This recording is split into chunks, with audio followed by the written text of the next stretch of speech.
Всем привет, меня зовут Джаханов Шамиль, я выпускник 2014 года школы искусств города Балхаш.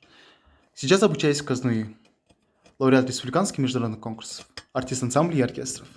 Сегодня для вас исполню песню Абая «Көздің қарасы».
Песня Абая в наших сердцах.